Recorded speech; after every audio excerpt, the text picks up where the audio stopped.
शास्त्र मर्यादा है। इसमें जो शास्त्र मर्यादा है उसका हमें पालन करना चाहिए।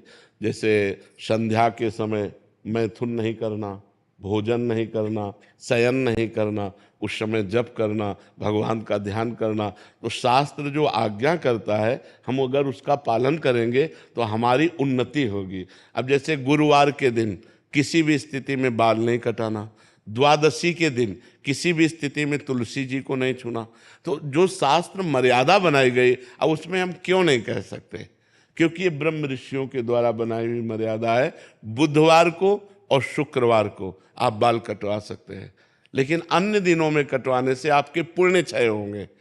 ब्रह्म ऋषियों ने जो मर्यादा बना रखी है अगर हम उससे चलेंगे तो हमें ज़्यादा लाभ मिलेगा। अब रोज सुबह लोग बाल आदि, तो हम कहते हैं केवल बृहस्पतिवार को मत करवाओ, और ना मानो तो गुरुवार का दिन परम पवित्र गुरु के लिए है, उस दिन आप क्षौर कर्म न करें, बिल्कुल निषेध है। नहीं, उससे पुण्य नष्ट होते हैं, आयु नष्ट होती है, बुद्धि नष्ट होती है। अब अगर आप नहीं मानोगे तो वैसे ही आपके आचरण होते चले जाएंगे, गिरते चले जाओगे। देखो, आप सब लोग यहाँ क्या देखने आए हो, हम आपको बता रहे हैं। आप यहाँ क्यों आए हो, हम दो बातें आपसे रखते हैं। आप क्या देखने आए हो और आप यहाँ क्यों आए हो। तो आप यहाँ देखने आए हो साधुता, भगवान के भक्त का दर्शन जो शास्त्र के अनुसार चलता है।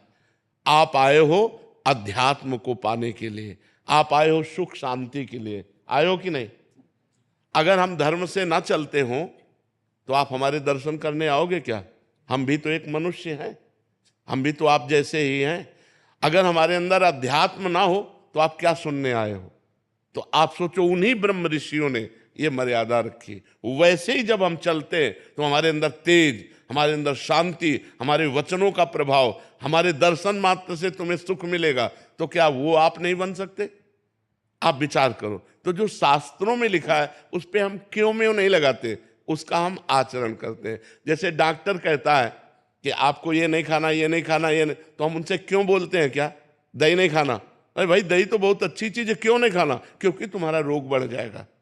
जब तुम ठीक हो जाओगे तब तुम सब कुछ कर सकते हो, लेकिन जब तक ठीक नहीं होते तब तक तुम्हें दही नहीं खाना, ऐसा मना किया जाता है ना। जब तक हमारा ज्ञान नष्ट नहीं हो जाता तब तक ये सब बातें, और ज्ञान नष्ट हो गया तो फिर कोई नियम नहीं, फिर वो सबके ऊपर पहुंच जाता है। जब स्वस्थ हो गया तो खूब दही खाओ, क्या परेशानी है। जब आप आत्मा स्वरूप में स्थित हो गए, देह भाव खत्म हो गया, तो बार बने या बना रखा रहे, क्या फर्क पड़ता है। तो हम अभी देहाभिमानी हैं, देह भाव से चलते हैं। तो हमें शास्त्र के नियमों का पालन करना। जो आज शास्त्र के नियमों का पालन नहीं करते हैं तो गिरते चले जाते हैं। अब ये शास्त्र आज्ञा करता है जिस दिन से गर्भ आ जाए उस दिन से माता पिता को ब्रह्मचर्य रहना चाहिए। क्यों? क्योंकि वही वीर शक्ति फिर उसके ऊपर जाएगी तो उसके दिमाग पे, उसके अंगों पे वो कुप्रभाव पैदा करेगी, वो उसकी हानि पैदा करेगी और उसमें गलत संस्कार पड़ जाएंगे। कौन मानता है? शास्त्र जो आज्ञा करता है अगर उसके अनुसार चलो तो आज सब सुखी हो जाएं। पर शास्त्र की आज्ञा का कहाँ पालन हो रहा है? बोले प्रातः काल उठना चाहिए, ब्रह्म मुहूर्त में उठ करके गुरुजनों माता पिता के चरण छूने चाहिए। कौन मान रहा है? प्रातः काल उठ के रघुनाथा, मात पिता गुरु नावै माथा, मातृदेवो भव पितृदेवो भव अतिथि देवो भव। कहाँ गया?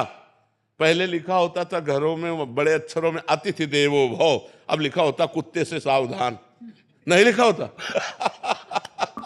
तो हमारे जो शास्त्र कहते हैं उस पे हम क्यों लगाने का अधिकार नहीं करते?